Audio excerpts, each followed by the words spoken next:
This is the More to the Game podcast, and this is your host, Big Trey. And today is a beautiful day to put y'all on game. More to the game. Another episode coming to you today. Back with it. On to the next part of the 3-part series. Part 2 is about how to survive college once you get there. So boom, you made it. You're in college. You're playing your sport. Everything is going good. How do you survive once you get there? And the first step is to avoid complacency. When you're complacent, you're satisfied. You're not hungry anymore. You're not chasing anything. You just rest on your laurels and you think everything's going to be good just based off what you did in the past. But that's the first mistake anyone makes when they step onto that campus.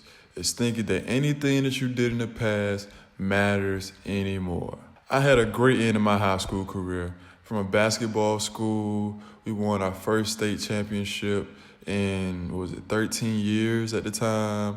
I was the first guy to go D1 since like 1999, I think. Especially me, I came from a small town, so I already knew that what I did in high school was not necessarily going to mean anything towards playing D1.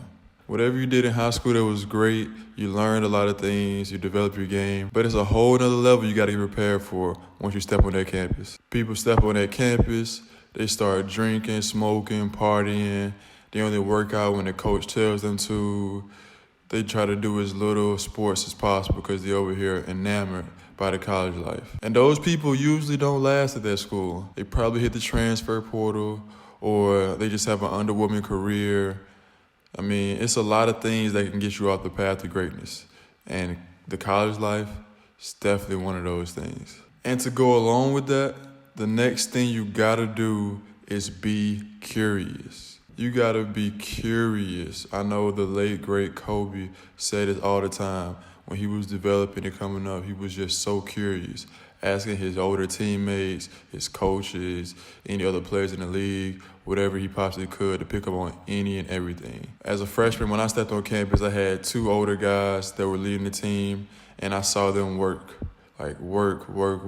I didn't know how much went into individual skills training. Like, I was seeing these dudes in the gym every day. So me, I was thinking you go to practice, you go to the open gyms, you lift weights with the strength and conditioning coach, and that should be enough. Nope. I really looked at my old heads, the seniors on the team, the 2 guys especially, to see how they worked, seeing why they did certain things, asked them, questions when I could. Just tried to mimic them as much as possible. Like they came before me and they learned things.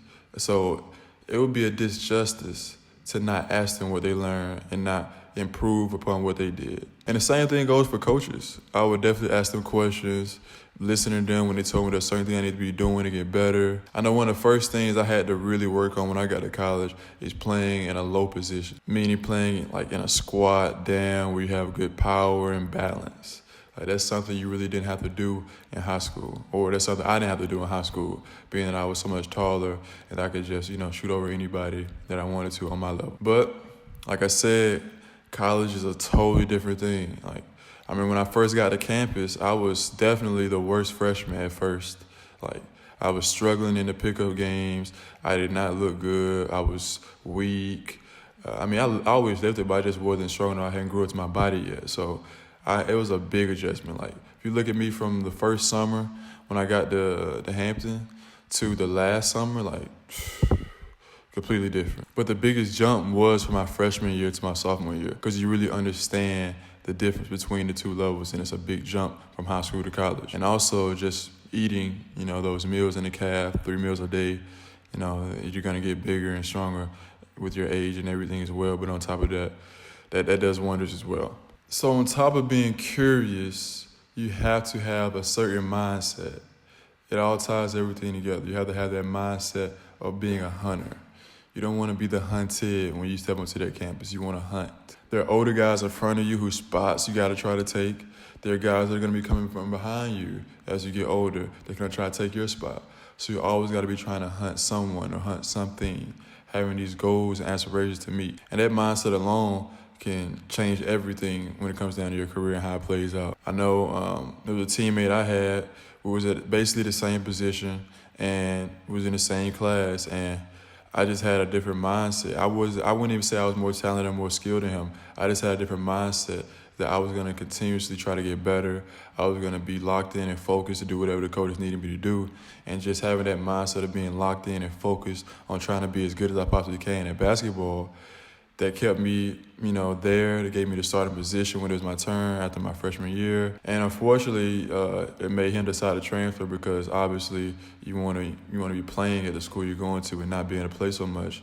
It's not a fun situation. So just that mindset alone will help you survive and prosper and just go for as far as you can within your sport. But all of these things together add up to you just being a gym rat. You not being complacent, you being curious, having the mindset of a hunter and not the hunted. Like, that's all gym rat qualities. The first thing you have to do when you get onto the campus is be in the gym and work. Work, work, work. That's what's going to get you the minutes. That's what's going to have you the starting job. That's what's going to lead to you having a successful career at your school. Being a gym rat, having a mindset of always wanting to work and looking to get better every day. That's what it's about. But with all the work you're putting in, it is extremely important that you also put work towards recovery. I know you're going to lift. I know you're going to work on your skills. I know you're going to practice with the team and all that stuff. But it doesn't matter if you're sore, injured, and tired all the time. You're not going to be able to perform to your best ability. So you need to stretch, ice, heat, everything. And when you're young, 18, 19, you probably don't even feel like you need to stretch or ice or anything. But all the minutes are going to take a toll on your body. All the workouts, all the summers grinding, all that stuff is going to take a toll on your body. And at some point, you're going to have to be stretching more. You're going to have to be taking those ice baths. So you need to go ahead and get into that habit as soon as you get on campus. And it will delay the aging process. If you play sports, you know that your body feels a whole lot older than most people your age. Your body takes a toll from the contact, the weights, like all the stress you put your body under. It takes a toll. So go ahead and get into the habit so you can go ahead and slow down that process so you feel like an old man. And the last piece is time management. Like I said earlier, there's going to be a lot of things on campus, a lot of things in the college life that can take your time. There's nothing wrong with you having fun. There's nothing wrong with you partying, doing all that stuff. But understand that the work comes first. Working out, putting your sport first, along with your school, all that comes first. When you don't have any workouts to do, any stretching, recovery, any classwork, homework, we don't have anything else to do, that's when you do your partying. That's when you take your leisure time. You don't do that until all the other stuff is done first. Work, work, work, on and off the court, and then you get all the time in the world to enjoy it and have fun. Go ahead and do your homework as soon as you get back to the dorm room. Go ahead and get that out the way. Then the rest of the day you can just have to yourself. It's not gonna be in your mind what you gotta do. It's a stress-free life when you get your work done. Go ahead and get the class work done. Get it out the way. That wraps up today's episode. Hope you guys enjoyed. As always, like, comment, subscribe wherever you see this at. Hit me up with questions, all that. And I'll be back next week, give you some more gems and put you on some more game. See you next time.